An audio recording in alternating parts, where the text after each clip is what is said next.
but you also will have the pretty models. But you are quite into your minis, aren't you?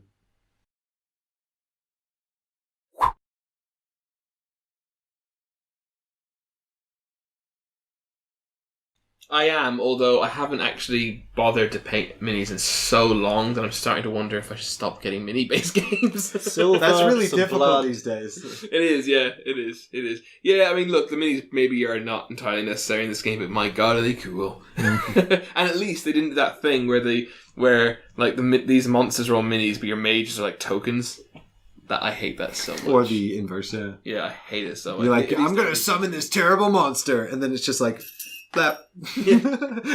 Dissent's the worst for that. Yeah. But yeah, it's super cool. Yeah. Cool. But I'll still probably never paint them because I have so much Warhammer still to paint anyway. just dip them in some wash. Yeah, sure. Well, they're not Necrons. You just dip them into silver paint and let it hang it to dry. Yeah. So nice about Necrons. I'll just paint them all black. I'll be like, no, they're Black Rose Wars, man. That's true. They're made of obsidian. Kronos is very cool. He's a very cool model. And enormous. And so many faces. All the faces. So Kronos, in the expansion, you can play a sort of... it's not a cooperative mode exactly, but he sits in the middle and causes problems for everybody. Or he comes as a forgotten spell card as well that you can just shuffle into your forgotten spells and summon him as a monster. I summon in the you Kronos. can summon him as a monster? Yeah, in this version. I guarantee you get a forgotten spell that summons him. I guarantee he's like 666. They told me they were balancing his stats as a summon. So he's not an auto win. Yeah. Although I was kind of hoping that maybe he'd just be absolutely ruthless, but maybe after like a couple of turns he disappears or something. Yeah. I would have thought it'd been something along the lines of he is obscenely powerful, but he can also damage you. So it's like the friendly fire rule does not apply. So there's no friendly fire in the game, but that's cool, I guess. To stop you summoning all your evocations and just burning them to death. Yeah, makes sense. Burning alive. Because as we found out, the evocation strategy is super underpowered. Yeah. Yeah, I mean, I don't know how Mike anyone barely makes it managed work. to scrape by. Honestly, I would probably have been better off if I hadn't wasted all my time suffering. Hey, I was summoning Steve Gary invocations, and- stationary ones with 4 health. I had We two actually- by the end, actually. We actually all had used the evocation Yeah. mechanic to some effect as part of our strategy, which was cool. Definitely. And it was interesting that your altars meant that you then couldn't summon beasties. Yeah, I was a bit surprised by that. I probably would have reconsidered the strategy if I'd have known. I mean, you could have gotten a lot of points in those altars if you're playing those cards. Yeah, but there's also those cards. It's a strategy I'm really looking forward to trying it. Yeah, there were cards I didn't get until the end that could have made a lot of difference because it's you could do remove instability, heal yourself, put instability down, remove it for victory points, which I did a couple of times. Put down instability, do this, remove instability, do that. And it's really easy to end up cancelling out your entire impact. Yeah. And to a large extent, that's probably the mistake I made, is I was spreading instability around a bit too much. Can I see some of them? Yeah. Because as we see the card, because there's cards. Which is the card that gives you points to the altars? That would be one of the ones in your hand. That's remove an altar in 2 points. Isn't there one that just gives you points for every altars on the board? There's Right of Control, which is earn 1 victory point and assign 1 instability in your room for each mutating altar in play to a max of 4. Okay, so that Matt, you could.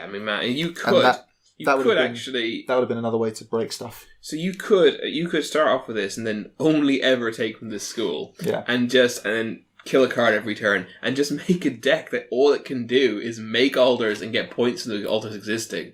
But the only problem with that is it means I've got absolutely no defense to attack or magic. But dying doesn't matter. Well, no, it mattered in me not being able to do quests. Because there were points, I could have got quite a few points for certain quests that, because I had to keep running to the room, that then stopped me from doing something else and repositioning myself. True. Of course, it does affect you, but despite that, a compliment I must actually give the design is that dying does not make you not have no fun. It's not like dying, you miss a turn. I was terrified that dying meant I was going to lose the rest of my turn, and then it was just like when. No, it's really good that doesn't happen. Something we didn't actually do at all in this game, which is surprising because it's considered it's highlighted as being super important, is burning cards from your deck, like trashing the cards in your deck. It's important old deck builds. We're just idiots. Study phase. Well, in all honesty, there was nothing I wanted to burn. It didn't really cause me too many problems, but because you're always adding 2 cards to your deck every round, even if you're burning a card every round, your deck will still No, it will be. You cannot shrink it. It will just remain in equilibrium. It'll always grow. You can only get rid of one, but you take 2 every turn. Yeah, so if you get rid of 1 and take 2, then you're really just gaining 1. Yeah. So it will always grow. Yes, that's what I thought. But you can go to the crypt. The game is short enough. The crypt will allow you to trash 2 from your hand. So you can sort of get a boost towards trashing by using the crypt. But the game is short enough that your bloated deck. It's not like a deck builder, normal like just a plain deck builder. Where a bloated deck ruins you. But I didn't feel like my deck was bloated. Unnecessary cards. But I kept something they could do. Yeah. I kept quite. Yeah, I didn't actually feel the need to get rid of any of my spells. If you want to get a really tight, if you want to get a really tight cycle of cards, such as what I just suggested, where you produce alters and gain points, because it's not like you've gotten as the game goes on, you get inherently better cards and want to get rid of the underpowered cards. The cards you start with are just as useful in the end game as they are in the it's because of the same cards. I mean, the only difference is the power comes from comes from combos that you create by getting more cards rather than getting power. Like the only spells that are more powerful are the forgotten ones from the Black Rose, which are one shots anyway. Yeah, which are one shots anyway. You might not get to use because someone might end the game. You're not banishing to get rid of underpowered cards. You are solely banishing to make a super effective quick combo. Yeah. Which is different from most deck builders. Yeah. Which again is another cool thing.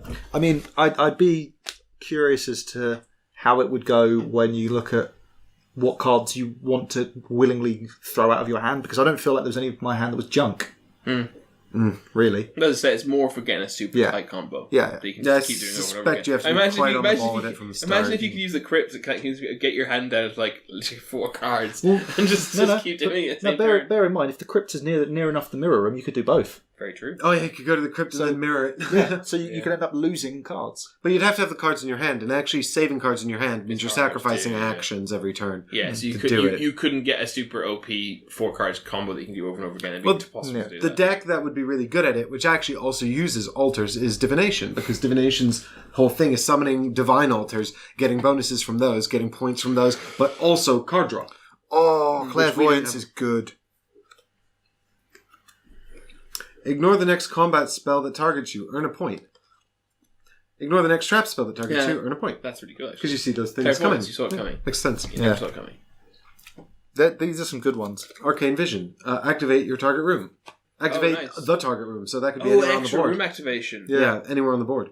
Or Arcane Vision. Look at the first 5 cards of a School of Magic and draw one to your grimoire and then shuffle the others. Oh wow! There's so much like replay of this game. I want to play it again. Honestly, I'm just thinking transmutation and divination seems like a good little combo. Cool. That is really cool. But then you've got divine altars and mutation, and you don't have the evocation slots for it. No, but it's a case of going, okay, so the mutant altars, I'll do this thing, and it's actually not the all the cards in these 2 decks use those altars. So you could build a divination deck or a transmutation deck that doesn't bother with altars at all. Sure. No, and the shapeshifter one doesn't use altars, the Rite of Change one does, which was the other. So those are the 2 pre-made transmutation decks here. Yeah. Shapeshifter.